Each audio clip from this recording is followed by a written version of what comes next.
business, what makes it work. If there was one thing that could make your business better this year, one thing that you could apply right now that would make your business grow even faster, and if you're starting a business, what do you need to do to make sure that it is successful? And there's probably 1,000 answers to that. But I'm going to give you one that's been really helpful for me and added massive value to my business career and the businesses that I've been involved in. And it's also something that most people don't do. And that's one of the fundamentals, of course, of any business is what do you do differently from everybody else? What's unique, different, memorable about your business so that people, or you can't get lost in the crowd. If people remember you, if you do something unique that nobody else does, then of course you're much easier to remember and more likely to be in the forefront of people's minds. So this is really interesting coming from an old lady who's lived on the planet a long time, and this might sound a little bit old-fashioned. But one of the things that seems to be missing from most businesses now is kindness, respect, and just plain old good manners. And I would call it common sense and logic, but obviously common sense is not very common anymore. Is it possible that if you have a client, a customer, somebody comes into your business, would it be a really good idea to learn their name, find out about them, and then follow up on them? And I'm going to ask this it almost sounds like a ridiculous question, but when was the last time you went into a business where somebody asked for your name and used your name, then found out exactly why you had come into that business, not told you what they did or how long they've been in business for or how good their product is or why you should buy their product, but actually found out why you came into their business and what you actually want. And whether you bought their product or service or not, whether you signed up or not, whether you gave them money or not, did they follow up on you? So did they call you the next day or send you a text message or a message to say thank you for coming into our store or contacting our business? It was really nice to get to know you. And they used something personal about the conversation that they had had with you so that you felt like you were important to their business. Now, for me, that sounds like common sense and logic, but if I ask myself that question, when was the last time I went into a business where they actually asked me my name, used my name, found out why I came into the business, my reason for coming in, and then followed up on me, not even just the next day, but maybe the next month and the next year, I can't remember. In fact, I'm sure you've had this experience where have you been into businesses where they've asked for your name and halfway through the conversation they have to ask you again because they've already forgotten, and the next time you go into the business, if you ever do go back there, they have to ask you for their name again, and there was certainly no follow-up between the first visit and the second visit. Can I ask personally, wouldn't that just be a nice thing to do rather than, Rowie's teaching us a business strategy that's going to help us make money? And it will, I promise. If you use somebody's name, find out why they came into your business or why they want to buy your product or service, and you keep in contact with them and keep following up on them, that will help your business grow. There's no doubt about that. That just makes sense, doesn't it? But why would you do that? Are you doing that because you want to make more money, or are you doing that because you're a really nice person? So I was taught a very long time ago, and I'm going to say I think I was originally taught this in church, maybe in school, and certainly from my parents, that the sweetest sound that anybody will ever hear is the sound of their own name. And I'll just give you a bit of a side note on that. If you have a partner and they start calling you by somebody else's name, how would your relationship be going? Our name is really important. It's how we identify. So if I want people to if I want them to know that I want them to feel special and feel important in my life, wouldn't I call them by their name? We're given that at birth, our name, most of us. So that's really important. Now, the interesting business strategy to this is that once you've got somebody's name, wouldn't you record it somewhere? And not just their name, of course, but wouldn't it be good to have at least their email address, their telephone number, and other ways of contacting them? Because how can you do the follow-up if you don't know their name and you don't know how to contact them in the future? So if I learn somebody's name and then I find out where they live or their email address or their telephone number. And I used to always, in my health clubs, it was always about, I would never let somebody leave my health club without getting their address, not their email address. Because first of all, when I started in the exercise profession many moons ago, remember I'm a very old lady, there was no email, there was only snail mail. So I always had people's home address or their business address. And I always followed up with a personal letter, always. Thank you for coming to my health club. It was lovely to see you. Thank you for coming to my class. I really appreciate it. And I often tell that story. The first class I ever taught in a commercial facility, I only had 3 people in my class, but I was getting paid, not on salary or wages, but I was getting paid by how many extra people came to my class than the average number of people that were already coming. Now, my first class, I had 3 people. It was a Sunday, I call it Sparkle Day Sunday morning. And Sparkle Day Sunday morning, there were only 3 people on average coming to that class. But I found out their names, easy when there's only 3 people. I found out their favourite drink, their favourite lolly, their favourite music. And I sent them a personal note after they left the class. Now, I didn't even have a computer to go to. I went to a box of cards. I found the person. Obviously, I knew their name because I'd asked their name and remembered it. I know it's easier when there's only 3 people. But then I wrote them a handwritten note, hand addressed with a stamp on it. My suggestion is a coloured envelope. Thank you for coming to my class. I'd love to see you next week. Please bring a friend. And because I knew what their favourite drink was and their favourite lolly was and their favourite music, I made sure that I had that there for them next week. Now, I'm sharing all of this with you because I ran away from home at 14 and 9 months, and that's a very specific number because I knew that in New South Wales, which I ran from Victoria to New South Wales, I was living in Australia, you had to be 15 to work. So I was really excited to be 15 so that I could legally work. I started doing that when I was 14 and 9 months, not because somebody taught me, not because somebody told me that it was a good thing to do, not because somebody told me it was a great way to grow your business. To me, it was just the right thing to do. Thank you for coming to my class, and I'd love to see you again next week. Now, as I've shared often, that 3 people average class turned into 30 people, turned into 100 people, and often more than 100 people were coming on a Sunday morning to my class. Because is it possible they felt special? They felt like somebody cared about them. Now, I'm going to sound a bit crass when I say this, but when people share or ask me, Rowie, can you please share what's the difference between a personal trainer and a top-level exercise professional? What's the difference between a fitness instructor and a personal exercise coach? And you always use this expression, the person who gives a shit. If you show that you genuinely care about a person, it's not about having a client, making money, having a business. It's this individual person and they feel special and important. Is it possible that they'll want to keep coming? They won't want to go to another club, another gym, another class, go and see another exercise person. They'll want to be with you because you give a shit about them. And I use that expression for a reason, because when I finally had the courage to start asking people, why do you come and train with me, or why do you come to my classes, or why did you join my gym? That was the main response, Rowie, because you give a shit.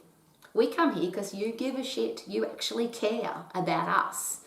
And I can't teach that, of course. If you don't care about people and you've just got a business for the sake of having a business and making money, it's very unlikely that that will ever come across, even if you put the systems in place.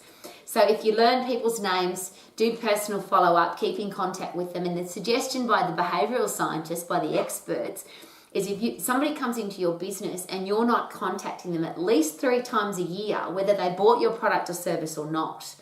And that's interesting because if you've got somebody's name and you've got their address, very easy to keep in contact. So of course you could send a Christmas card, you could send an Easter card.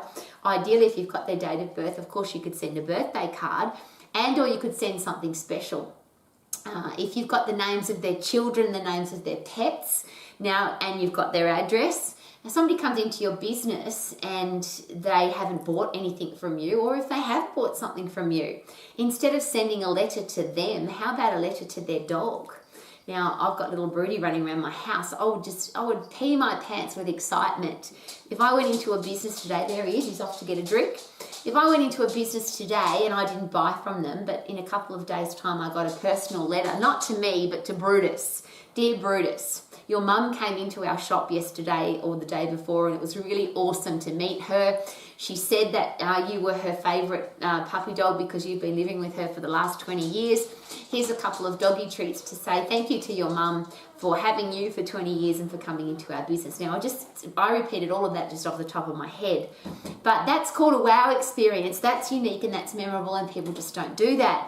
Now, from a purely business setup point of view and business strategy, if I've got two businesses, let's say somebody wants to buy your business, and I'm going to use the exercise profession. Let's say you've got two gyms, two personal training studios, and they both have the same number of clients with the same number of dollar amount turnover, the same amount of profit. But one of those studios has a database of 100 people and the other one has the database of 100,000 people. Which one of those businesses is going to be worth more money to sell? Which one's going to get more money when you go to sell the business? Of course, a database is worth a lot of money. If you go a step further, the biggest companies in the world right now, when you look at Apple, Google, Facebook, YouTube, all of the big social media companies, they don't even call themselves social media companies. If you talk to the people that run those businesses, they call themselves data collection businesses. Because the more data you have, the more information you have on somebody, the more you can sell them. Now, I don't like that concept of business, but if you want to make money, you can't inspire people to buy a product or service if you don't know anything about them. So the more you find out about somebody and keep a record of that, the more you can inspire people to buy your product or service. So from a health club perspective, and I use this as a simple personal example, those cards, which then transferred onto a computer file, because yes, I have been around for a long time and we did have to put all of our data onto computer. Everything we knew about somebody from the day they started at the health club. So how often they came to the club, what was their favourite music, what kind of classes did they do, how many sessions a week did they do. That was all recorded originally on paper, on card, and then obviously in a computer file. Which means that if I ran a seminar on pregnancy, I would know that about each one. I could send a personal handwritten note to all the people who were likely to get pregnant at my health club, or had people in their family who were considering getting pregnant. If I ran a seminar on athletes and sports performance, I knew who my athletes were, who my coaches were, who my parents were. They had kids that were doing sport, so I could then send them Broodies back. I would love to get a letter for Broody. That would just make my day. It'd be so awesome. I can then keep in contact with people because I've got their information. I've collected their data. So I've been doing that for 40 years, well before Google ever existed, well before Facebook ever existed. But those big companies now pride themselves on data collection. It's why when you, for the very first time, you Google going on holidays to Italy, have you noticed now that every 5 seconds something pops up on every piece of social media that you own on a trip to Italy? If you Googled buying sports shoes, now every ad for sports shoes comes up on your personal social media because they collect your data, which means they can sell you more stuff. If you're not doing that in your business, first of all, I think it's good manners. Beautiful manners are use people's name, ask them what they want, keep in contact with them and treat them like beautiful human beings. From a business perspective, you've got to have it, the larger the database, the more your business is worth. So if you don't collect people's information, your business will be worth less. And how do you keep in contact with somebody if you haven't got their contact information? And if you keep in contact with somebody, and I'll give you another example of that. I had a lady come into my health club one day and she just threw cash on the front desk. And at the time, I think a membership was $500 a year. You couldn't do automatic debit. And she just threw the $500 on the desk. She said, I'm sick of hearing from you. You send me newsletters, you send me birthday cards, you send me Christmas cards. I hear from you all the time. I'm sick of it. I get the message, join me up.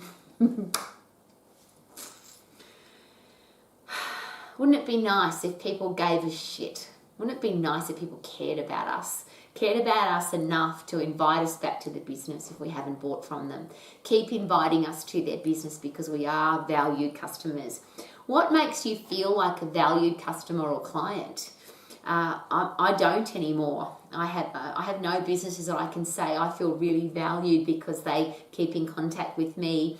They know my dog's names. They know my birthday. They contact me at Christmas. And I'm not talking about a automatic mail out. I hate those things. I really hate them. And I will share that with you as a very personal side note. If you are my student and you get an email from me with your name on it, it's from me to you. It's not a group email. A group email from me looks like this: Dear Exercise Professional, or Dear Professional of Business. I send group emails because I have information I send out every day. But if your email's got your name on it, it's because it's personal from me. Some people say to me, oh, Rowie, I never return your texts because I know that they're just group texts. Well, I don't know how to send a group text for a start, and I don't want to learn, because if I send you a text message, it's from me to you, it's personal. Now, I get that now that doesn't happen very often, so people don't think, oh, well, there's plenty of CRM, customer retention membership programs. There's plenty of database programs that will do automatic mail outs for you so that you don't have to do any of that yourself. And I bloody hate them, and I hate getting them, don't you? I'll give you another example of that. I got a letter once back in the old days of snail mail, and the letter said, Dear Mail Merge. So it didn't have my name on it because I hadn't printed it properly. Perhaps they hadn't collected my name, but they sent, and must have had my address. So they sent me a letter anyway, but it was Dear, and in brackets, Mail Merge.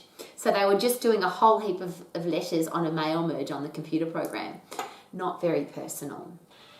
What could you do in your business this year to make every single one of your current customers and clients feel valued and important? And what could you do from this day forward to make sure that every one of your new customers and clients feel valued and important? Do you know their name? And this is the thing that I always ask, particularly businesses that come to me and say, Rowie, I need your help. I don't have enough clients. I don't have enough customers. My business is not going as well as it should. What should I do? My question is always this: show me your database. Do you know some businesses don't have a database? I asked some health club owners, show me your database and your current active members. How many of your members are coming to the gym at least 3 times a week, for example? And they have no record of that. So they can't keep in contact with somebody to say, I haven't seen you at the gym for the last 2 weeks, I miss you, which is one of the personal letters I used to send out to all of my members who hadn't been to the gym for 2 weeks. I'd say, what's going to happen to your muscles and your bones and your outcome and your results if you miss 2 weeks of exercise? Where are you? We miss you. Please come call me, contact me, let me know that you're okay. If you don't keep that information, you can't ask that question. Not very nice to send out a mail merge letter or email to them either. There are plenty of computer programs that will automatically send out an email to somebody to say, we haven't seen you at the gym for 2 weeks. But it's not very nice if it's not personal.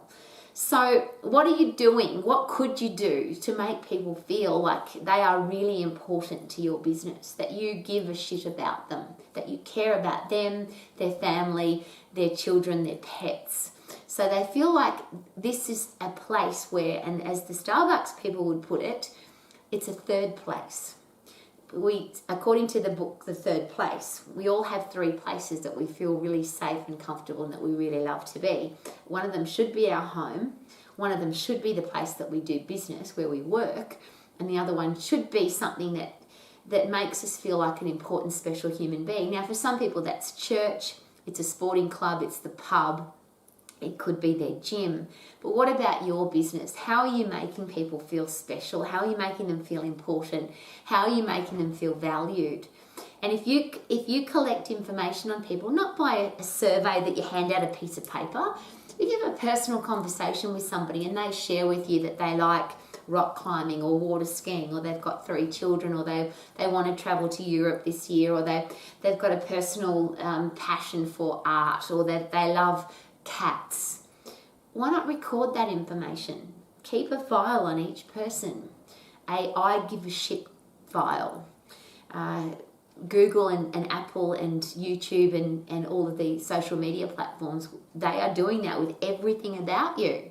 Doesn't matter what time of the day, what it is that you looked at, where did you look at it, they're keeping that information so they can sell you more stuff. Well, I'm not asking you to do this to sell more stuff, but is it possible that if you show that kind of care for your customers and clients, that your business will grow? People will say, wow, they remembered my birthday. Wow, they remembered my kids' names. Wow, they know that I've got a dog. Wow, they remembered that I like to do rock climbing, and they've sent me this rock climbing magazine. One of the things that I used to do at the local newsagent, when a magazine comes to its end, when it's, the next one's come in, they're often in the newsagent on consignment. Well, I would say, can I have, of all my members at the gym that like rock climbing or motorbikes or cars or science, I would get those magazines and make sure that when my members came to the gym, when my clients came to do personal exercise coaching, if they liked rock climbing, there was a rock climbing magazine on the table. If they liked prestige cars, there was a prestige car magazine on the table. If their favourite music was opera, we would have opera playing when they came to the health club. If I had 30 people in my class, I knew that the one favourite song for each of those people, so at least one time during the class, we would have one of their songs playing. Or I would make mention that John's favourite song is, and I always laugh because my first class that I asked that question, the man said Engelbert Humperdinck, and I had to go and buy an Engelbert Humperdinck album so that I could play an Engelbert Humperdinck song the next class. Now, I couldn't stream it back then. I was only 15 years of age. I had 14 and 9 months. I had to buy the album and then play it on the record player and then record it onto the tape deck and then play it in the class. People say to me, Rowie, how can you be successful in business? How did you do it? You're a multi-millionaire, and that's always the joke. How did you do that? You're a woman with blonde hair from a low socioeconomic area where nobody's got any money, and you became a multi-millionaire from the exercise profession. You're on the BRW Young Rich list. Your business was the fastest growing in Australia on the top 100 list 2 years in a row. How the hell did you do that? And it's not that hard. Give a shit. Find out people's names. Find out why they came into your business. It's called the W questions. What exactly do you want? Why do you want it? Where do you want it? When do you want it? How will you feel if you get it? How will you feel if you don't get it? I'll ask that question again. When people's businesses are struggling, I always ask that question.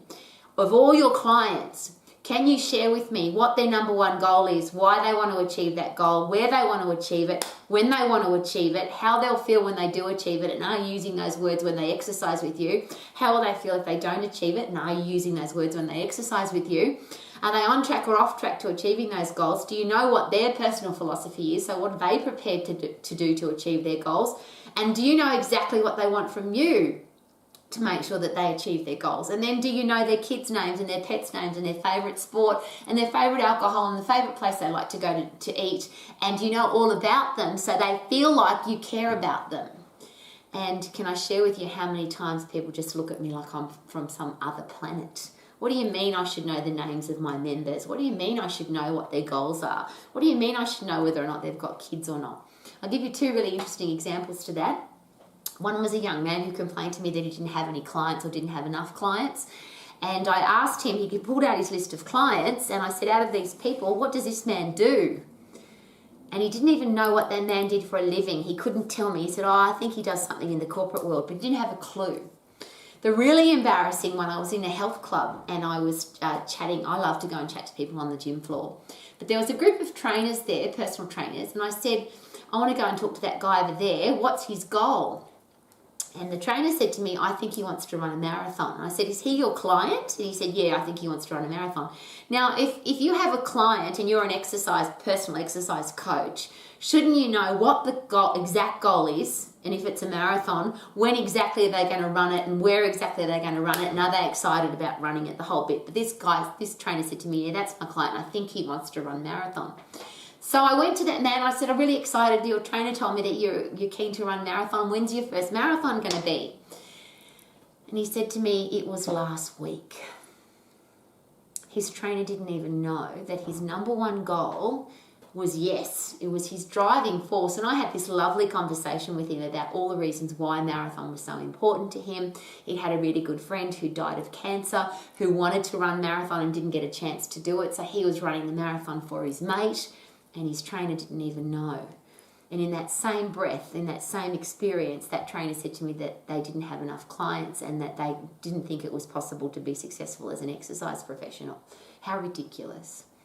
I hope I don't sound angry, because I'm not. To me, it's just common sense. If you want clients, if you want to attract more people into your business, if you want your business to grow, why are you even in business unless you care about the people that you want to sell your product or service to? The fundamentals of business is to do what you're passionate about, be the best in the world at it for your customers and clients, and then add massive value to their lives. And how could you do that? How could you add massive value to somebody's life if you don't know what their name is, and you don't know when was the last time they came into your business? You don't know where you can contact them with some kind of special message. It's a really simple process. If you want to have a business that's saleable, you need to have a big database. Businesses with the biggest databases are worth more money than businesses that don't have a database. Businesses that collect the most data on their clients are worth more money than the businesses that don't. But I'm hoping that you don't do anything for that reason. I'm hoping that you're in business because you care about your customers and clients. You want to find out about them and what their goals are. You want to help them achieve their goals. And is it possible then that you won't even ever need to talk to me about a customer client referral system or a marketing system or how do I get more people to come into my business, because you'll have so many people raving about you because you do it so uniquely different to any other business. So do you know people's names? Do you know why they're in your business? And then do you follow up? And how can you follow up if you don't have their details? Be the unique, different, and memorable business who actually gives a shit. Couldn't that be a good idea?